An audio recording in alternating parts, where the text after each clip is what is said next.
Celui qui demeure sous l'abri du Très-Haut repose à l'ombre du Tout-Puissant.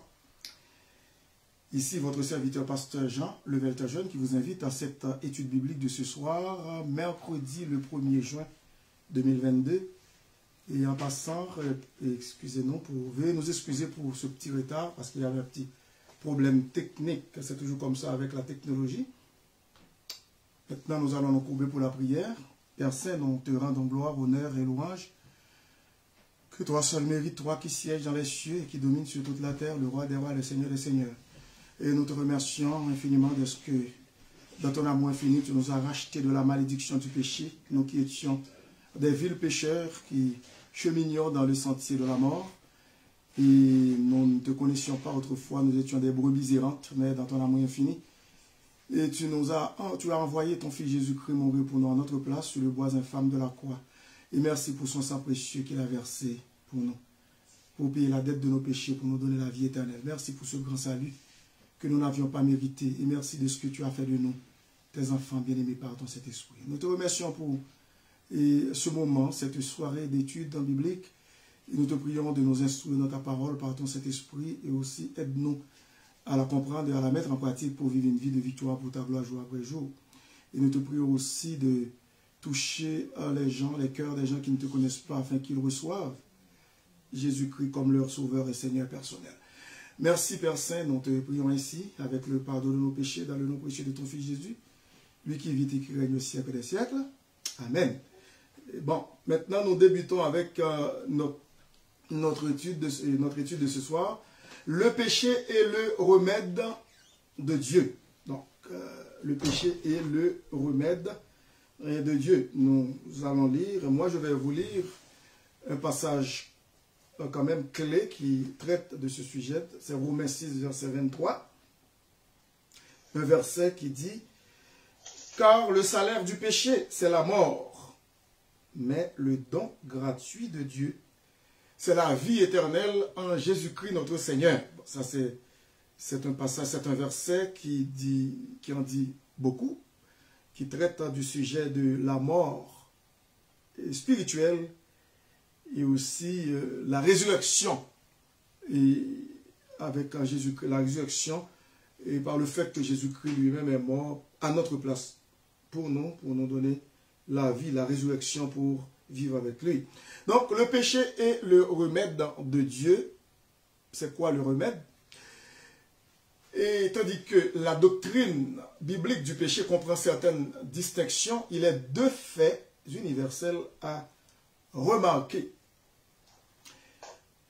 Tout d'abord, le péché conserve son caractère. Qu'il soit commis par les païens ou les civilisés, par les régénérés ou les irrégénérés, c'est-à-dire les gens qui ne sont pas sauvés, les irrégénérés, la proportion ou l'intensité du châtiment est une question de jugement. Mais tout péché constitue un outrage à la sainteté de Dieu. Ça, c'est biblique. C'est tout à fait normal. On ne peut pas nier cela.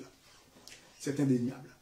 Et deuxièmement, il ne peut être remédié au péché que sur la base du sacrifice sanglant de Jésus-Christ, qui veut dire sur la base du sang versé par le Fils de Dieu, notre Seigneur Jésus-Christ. Cette vérité vaut pour ceux qui, sous l'ancienne alliance, c'est-à-dire sous l'Ancien Testament, l'acceptaient par anticipation en sacrifiant des animaux, comme pour ceux qui, depuis la croix, ont accepté ce sacrifice par la foi. Le pardon divin, c'est-à-dire le pardon de Dieu, n'a jamais été un acte d'indulgence à l'égard du pécheur. Parce que si le châtiment est remis, c'est parce que notre l'a subi à la place du pécheur et remplit ainsi les conditions imposées par un Dieu puissant. Ce n'est pas que Dieu ne soit indulgent envers les hommes, c'est pas ça du tout que je veux dire, qui veut dire il faut absolument que le péché soit puni.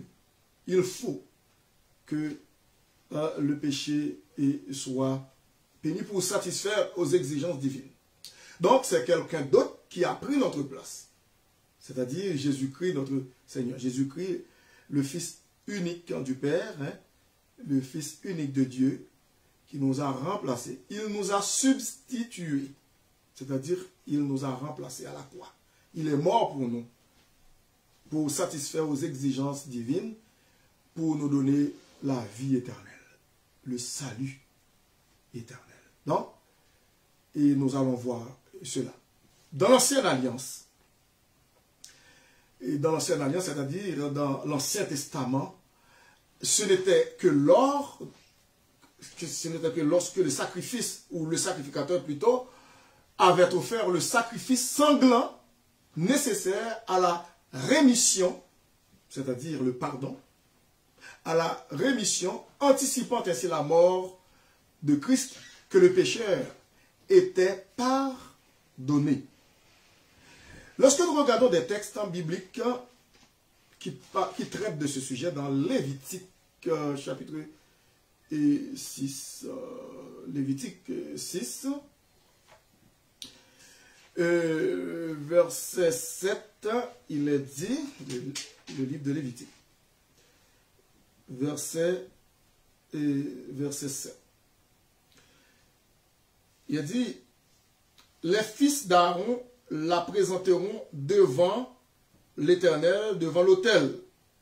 Et puis le verset 8 dit, le sacrificateur prélèvera une poignée de la fleur de farine et de l'huile avec tout l'encens ajouté à l'offrande, et il brûlera cela sur l'autel comme souvenir d'une agréable odeur à l'Éternel. Donc ce sont des sacrifices.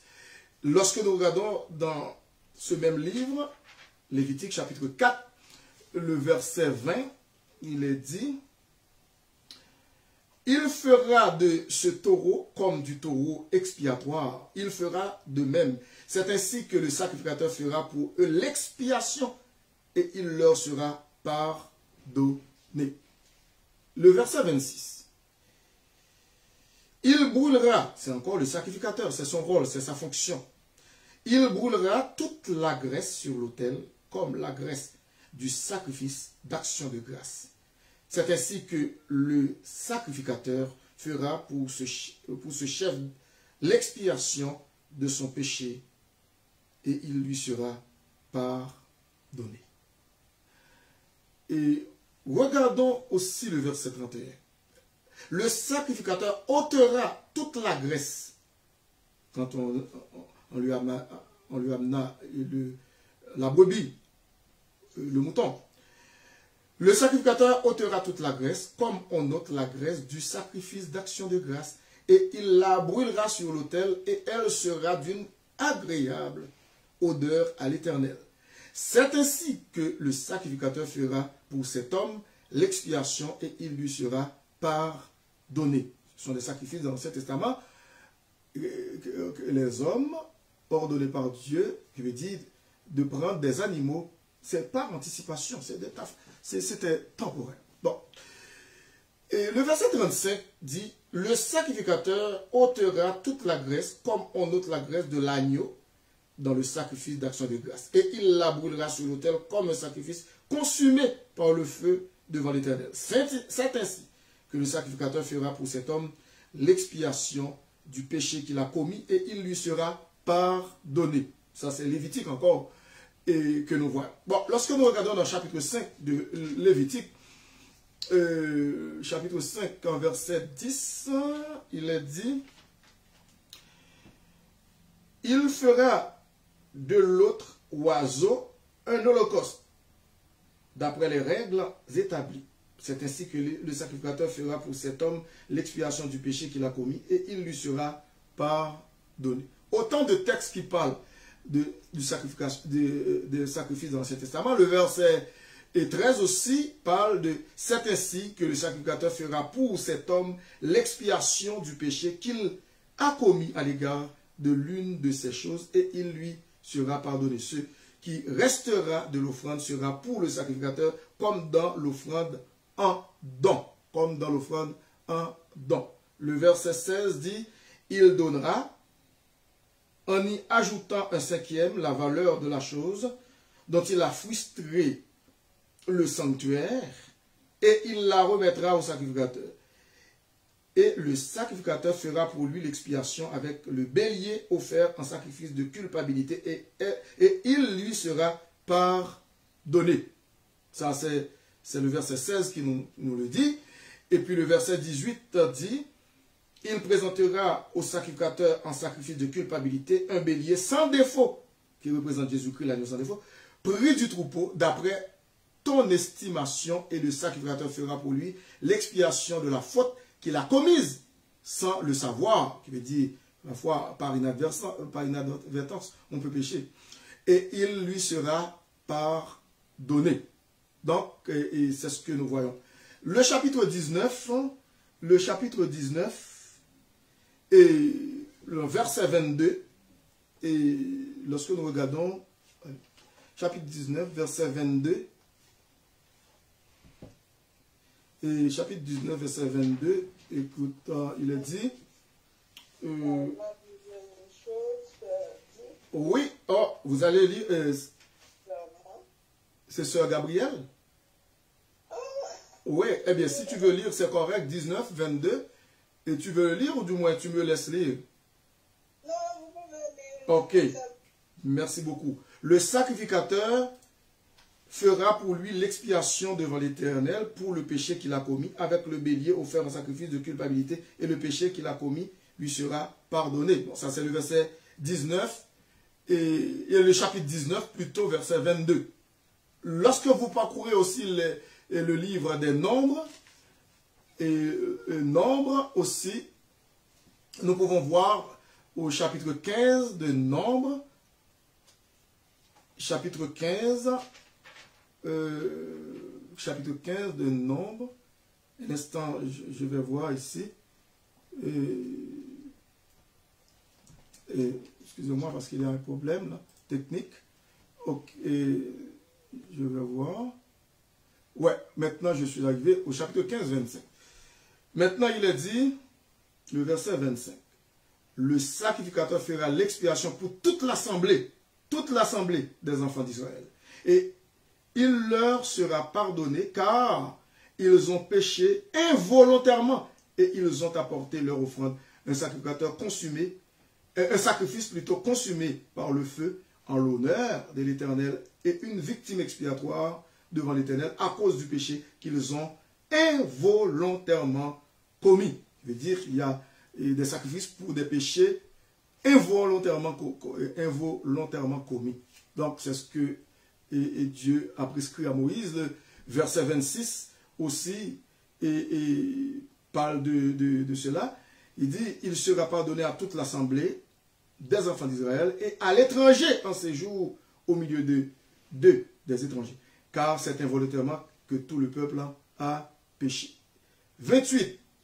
Il a dit, le sacrificateur fera l'expiation pour la personne qui a péché involontairement devant l'Éternel. Quand il aura fait l'expiation pour elle, il lui sera pardonné. Donc, ce sont des passages qui parlent clairement des sacrifices dans l'Ancien Testament, sous l'Ancienne Alliance. Pour les enfants d'Israël, c'était par anticipation avant l'arrivée de Jésus-Christ. Lorsque nous regardons dans Éphésiens chapitre 1er, verset 7, ça maintenant c'est sous la Nouvelle Alliance, le Nouveau Testament, et c'est notre ère, comme on dit, et l'ère chrétienne, et le temps de la grâce. Éphésiens chapitre 1er, parce qu'ici il est dit, ce n'est désormais qu'à cause de la mort de Christ que nous obtenons ce même pardon. N'est-il pas écrit, en lui nous avons la rédemption par son sang, la rémission des péchés. Et d'après Éphésiens, chapitre 1er, verset 7, c'est ce que ici l'apôtre Paul enseigne aux chrétiens d'Éphèse et à nous aussi. Verset 7, il a dit que en lui, c'est-à-dire en Jésus-Christ, nous avons la rédemption par son sang, la rémission des péchés selon la richesse de sa grâce que Dieu a répandue abondamment sur nous par toute espèce de sagesse et d'intelligence. Donc, Seul le sang de Jésus-Christ peut effacer le péché de l'homme. Seul son sang. Parce que dans l'Ancien Testament, il est dit que, dans l'Épître aux Hébreux aussi, que le sang des animaux, le sang des boucs, le sang des agneaux ne pouvait en aucune façon effacer le péché des enfants d'Israël. Il a fallu l'arrivée de Jésus-Christ lui-même, qui devait mourir sur la croix, l'agneau sans défaut de Dieu, pour ôter le péché du monde. D'ailleurs, c'est ce que Jean-Baptiste a dit. Voici l'agneau de Dieu qui ôte le péché du monde. Lorsque nous regardons dans Colossiens, aussi, c'est l'épître de Paul, Colossiens, chapitre 1er, le verset 14. Il est dit, le verset 14,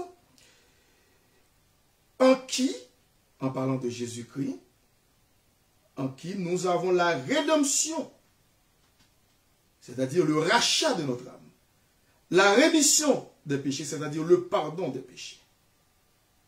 Alors, donc, sans Jésus-Christ, il n'y a pas de pardon. En dehors de Christ, il n'y a pas de salut. Non plus, pas de pardon. Pas de pardon non plus. Donc, l'œuvre expiatoire de Christ sur la croix est infiniment parfaite et suffisante. Et c'est pourquoi, le pécheur qui croit en Christ est non seulement pardonné, mais encore justifié pour toujours. Et le verset que j'avais lu dans Romains 6, 23, car le salaire du péché c'est la mort, c'est tout à fait normal. Parce que c'est Dieu qui avait dit à Adam, le jour où il mangera le fruit défendu, il mourra certainement. Et c'est ce qui est arrivé. Parce que Dieu n'a jamais été un menteur, il ne le sera jamais. Donc, lorsque nous regardons dans Romains 3, 24, Romains 3, 24,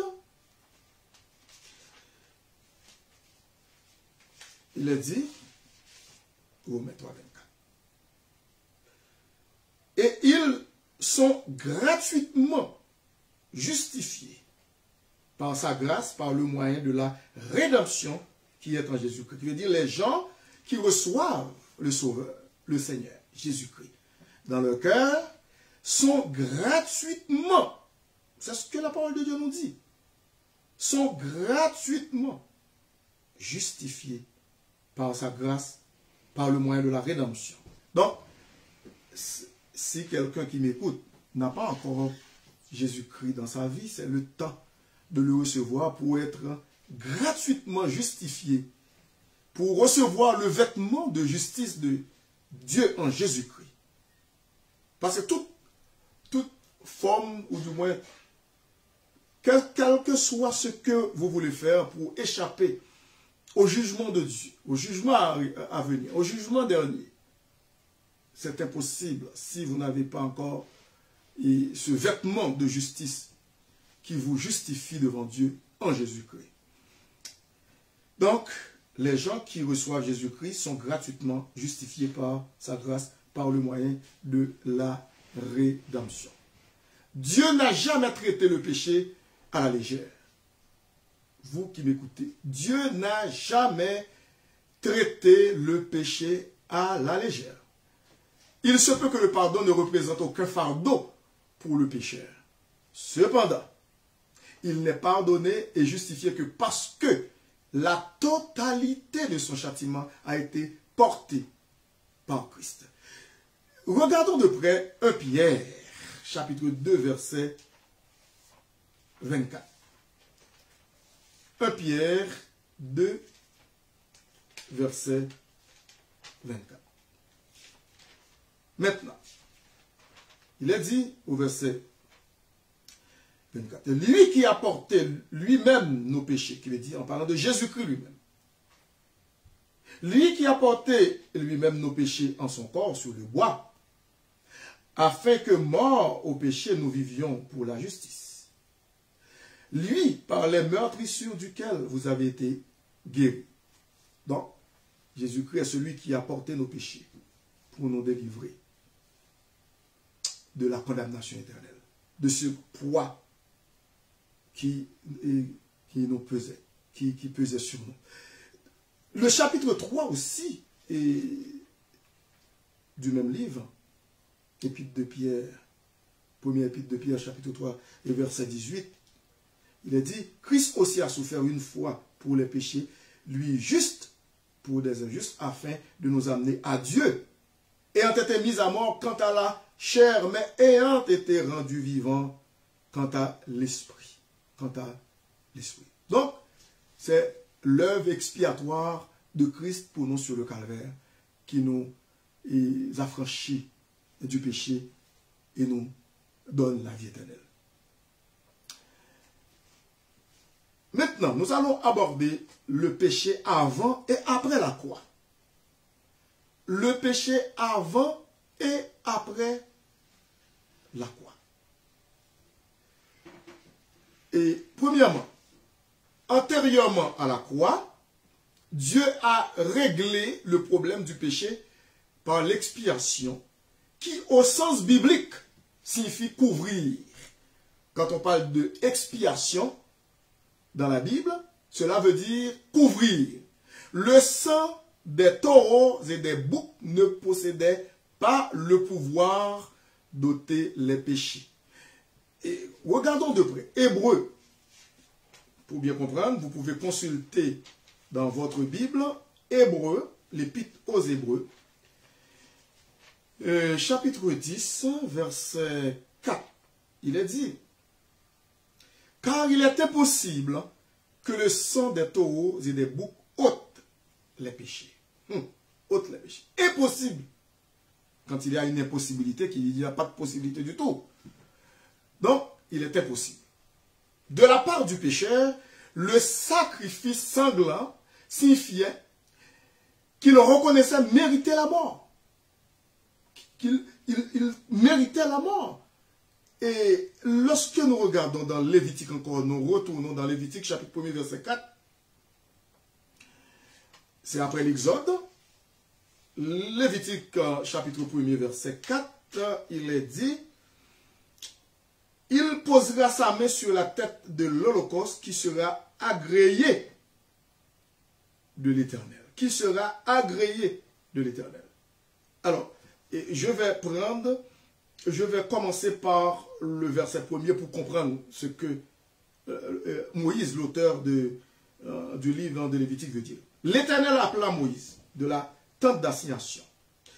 Il lui parla et dit, parle aux enfants d'Israël et dis-leur, lorsque quelqu'un d'entre vous fera une offrande à l'Éternel, il offrira du bétail, du gros ou du menu bétail. Si son offrande est un holocauste de gros bétail, il offrira un mâle sans défaut. Il l'offrira à l'entrée de la tente d'assignation devant l'Éternel pour obtenir sa faveur, pour obtenir la faveur de l'Éternel. Il posera sa main sur la tête de l'holocauste, ce qui veut dire transférer sa culpabilité, son péché sur la tête de l'animal. C'est l'animal qui va porter ce poids-là, cette culpabilité, son péché, tout comme quelques millénaires après, Jésus-Christ va porter sur lui nos péchés, l'iniquité de nous tous. Donc, ce geste de poser la main sur l'animal, c'est un geste pour transférer le péché, son péché, mon péché, sur l'animal. Et c'est ce que la Bible nous parle, c'est ce que la Bible nous enseigne. Il posera sa main sur la tête de l'Holocauste, qui sera agréé de l'Éternel. Et puis il dit pour lui servir d'expiation. Il égorgera, c'est le verset 5, le veau devant l'Éternel, et les sacrificateurs, fils d'Aaron, offriront le sang et le répandront tout autour sur l'autel qui est à l'entrée de la tente d'assignation. Vous pouvez continuer à lire ce passage chez vous, si vous ne comprenez pas un peu de ce qui est écrit. À la prochaine étude, vous pouvez me poser la question, il n'y a pas de problème, avec l'aide de Dieu, je pourrai vous répondre. Donc, lui-même. En symbolisant le sang répandu de Christ, le sang des sacrifices expiatoires servait en quelque sorte à couvrir le péché. selon les promesses et les termes de l'alliance, jusqu'au jour où Christ expirait définitivement le péché du monde. Péché du monde. Deux passages du Nouveau Testament nous aideront à comprendre.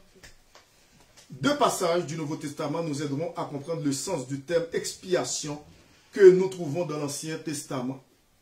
Deux passages du Nouveau Testament nous aideront à comprendre la signification, la portée ou le sens du terme expiation que nous trouvons dans l'Ancien Testament. Qui veut dire, les deux passages du Nouveau Testament vont expliquer ce que l'Ancien Testament voulait dire de l'expiation. Selon Romains 3, versets 25 et 26, lorsque nous regardons Romains 3, versets 25 et 26, il est dit, Romains 3, versets 25 et 26, il est dit, c'est lui que Dieu a destiné, en parlant de Jésus-Christ, par son sang, à être pour ceux qui croiraient, victime expiatoire, non, victime propitiatoire, afin de montrer sa justice, parce qu'il avait laissé impunis les péchés commis auparavant, au temps de sa patience, afin, dis-je, de montrer sa justice dans le temps présent, de manière à être juste, tout en justifiant celui qui a la foi en Jésus. Donc, écoutez bien, qu'est-ce que l'apôtre Paul veut dire ici dans le Nouveau Testament? Selon Paul, dans Romains 3, versets 25 et 26, Christ, en mourant sur la croix, 2000 ans de cela, prouva que Dieu avait été juste en couvrant les péchés commis avant la croix, pour lesquels le sang expiatoire des sacrifices avait été répandu. Dieu avait promis un agneau capable de les expier. En réalité, il les avait pardonnés en vertu de cette promesse. La mort de Christ prouva donc qu'il avait été juste dans toutes ses promesses. Dans toutes ses promesses. Regardons dans Actes, chapitre 7 et chapitre 17 plutôt, verset 30. Actes, chapitre 17, verset 30. Maintenant, c'est l'apôtre Paul qui parle ici dans Actes 17, verset 30. Il a dit, Dieu, sans tenir compte des temps et d'ignorance, annonce maintenant à tous les hommes en tout lieu qu'ils aient à se repentir, parce qu'il a fixé un jour où il jugera le monde selon la justice par l'homme qu'il a désigné, ce dont il a donné à tous une preuve certaine en le ressuscitant des morts. Donc, ici, l'apôtre Paul fait comprendre, ici, dans Acte 17, verset 30, l'expression sans tenir compte des temps d'ignorance équivaut à couvrir. Si vous voulez remplacer cette expression sans tenir compte des temps d'ignorance, eh bien, vous pouvez dire couvrir. Couvrir. Dans l'Ancien Testament, c'était ça. Dieu a couvert de façon temporaire les péchés des hommes, les péchés des enfants d'Israël. Deuxièmement, postérieurement à la croix,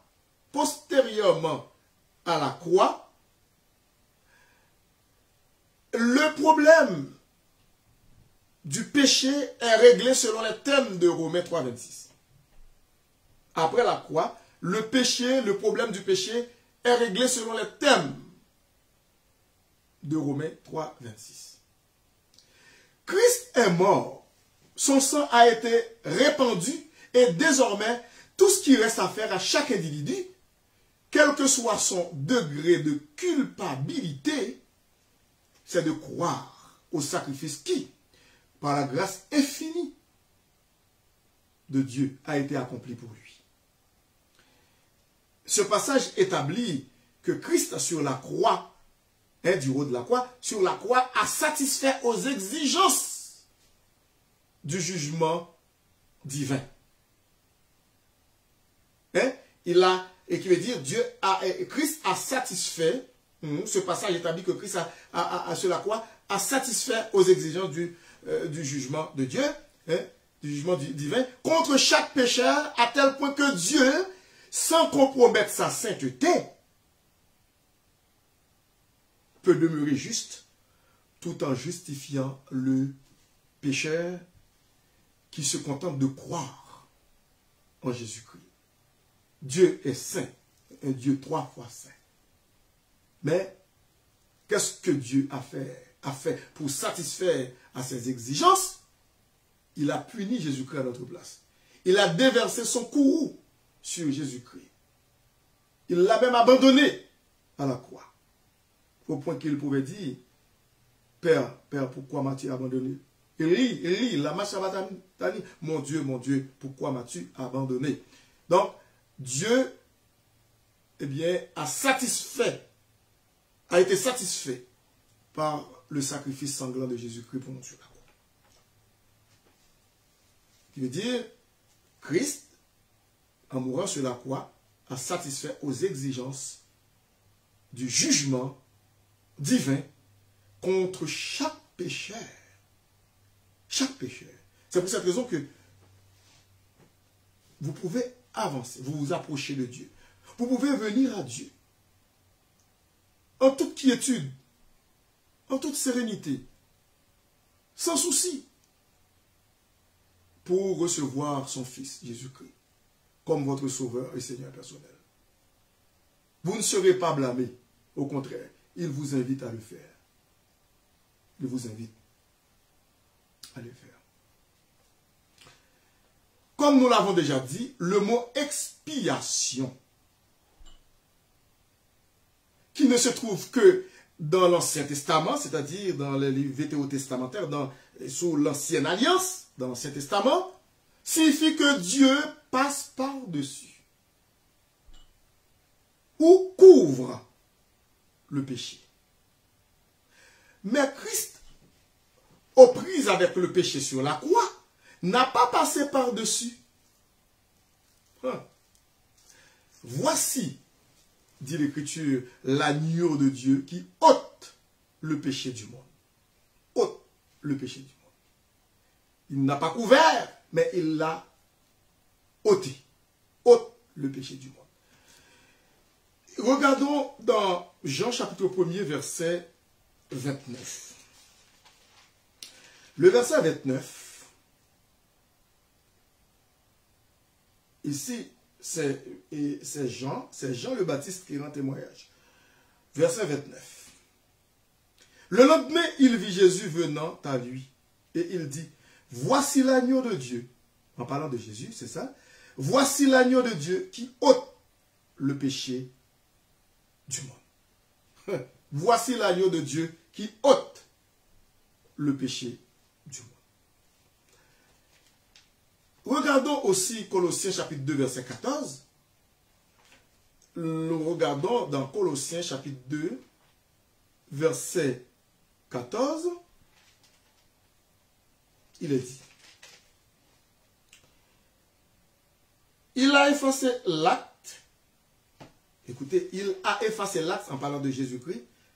Il a effacé l'acte dont les ordonnances, je veux dire, d'après l'Ancien Testament, la loi de l'Ancien Testament, les ordonnances nous condamnaient et qui subsistaient contre nous, et il l'a détruit en le clouant à la croix.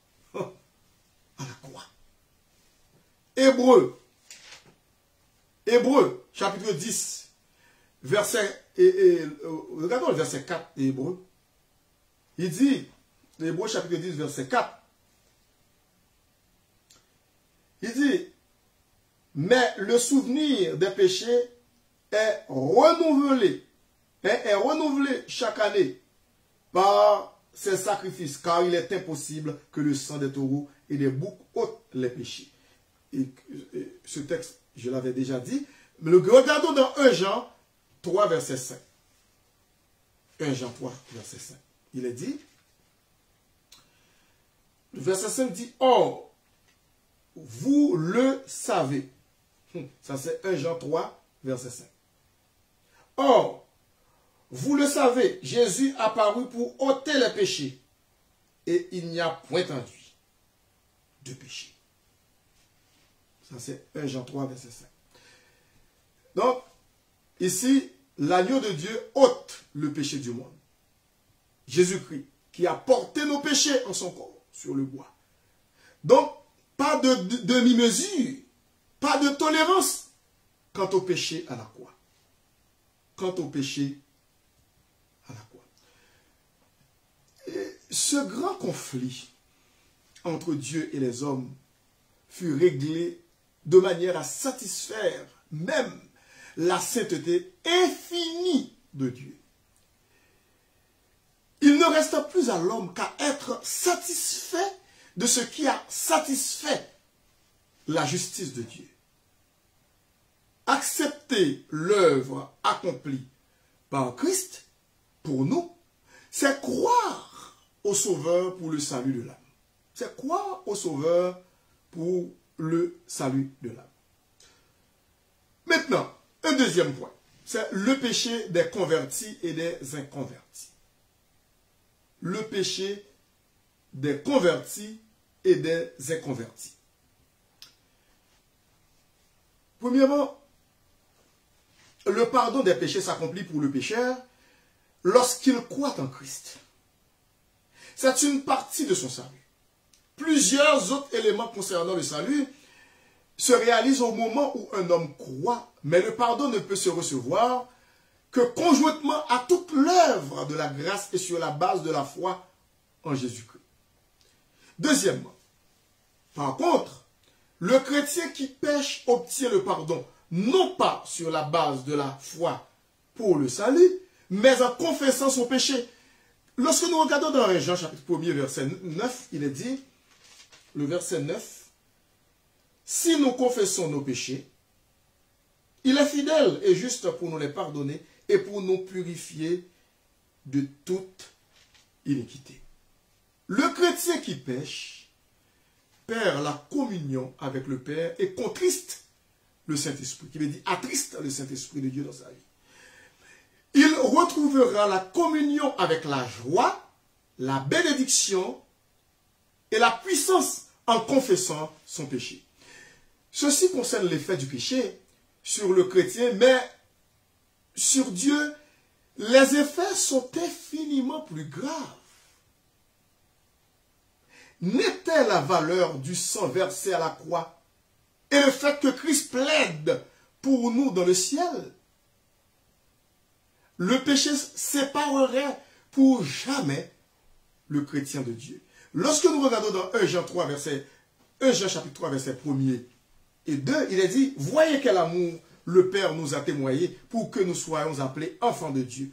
Et nous le sommes. C'est certain, c'est une certitude. Si le monde ne nous connaît pas, c'est qu'il ne l'a pas connu. C'est tout à fait normal selon la Bible. Le verset 2 dit, bien-aimés, nous sommes maintenant enfants de Dieu.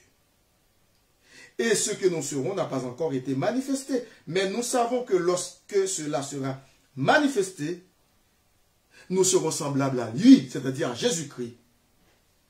Parce que nous le verrons tel qu'il est. Parce que nous le verrons tel qu'il est.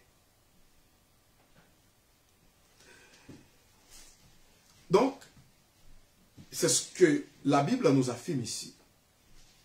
Notre salut qui est garanti éternellement par Jésus-Christ, par son sang versé pour nous sur la croix. Romains 8, 34 nous fait voir encore une vérité fondamentale.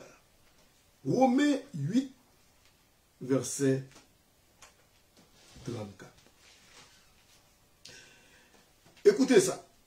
Je vais lire, tandis que je vais lire Romains. Christ est mort, bien plus. Il est ressuscité. Il est à la droite de Dieu et il intercède pour nous. Et il intercède pour nous. Qui veut dire Jésus-Christ intercède pour nous dans le ciel. Hébreux 9, 24 aussi, c'est grâce à son intercession que nous pouvons être sûrs de notre salut éternel. Sans quoi, eh bien, nous serions complètement séparés de Dieu. Et regardons dans Hébreux, chapitre 9, verset 24. Hébreux 9, verset 24. Il est dit, car Christ n'est pas entré dans un sanctuaire fait de main d'homme, en imitation du véritable, mais il est entré dans le ciel même, afin de comparaître maintenant pour nous devant la face de Dieu. C'est un salut garanti, un salut éternel. Il n'y a pas de doute, il n'y a pas de souci. C'est éternel. C'est un don de Dieu, un don gratuit de Dieu. Le péché nous séparerait de Dieu si Jésus-Christ n'était pas là pour intercéder pour nous. Et s'il n'était pas mort pour nous donner la vie par son sang. Cependant, nous sommes assurés de l'efficacité du sang.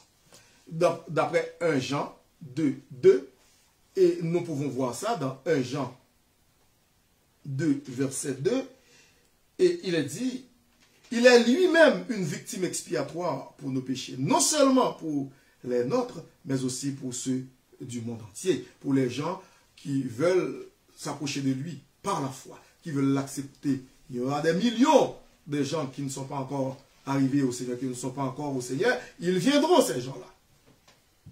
Ils viendront un jour. Donc, il est dit que nous sommes assurés de l'efficacité du sang versé de Jésus-Christ et de la justice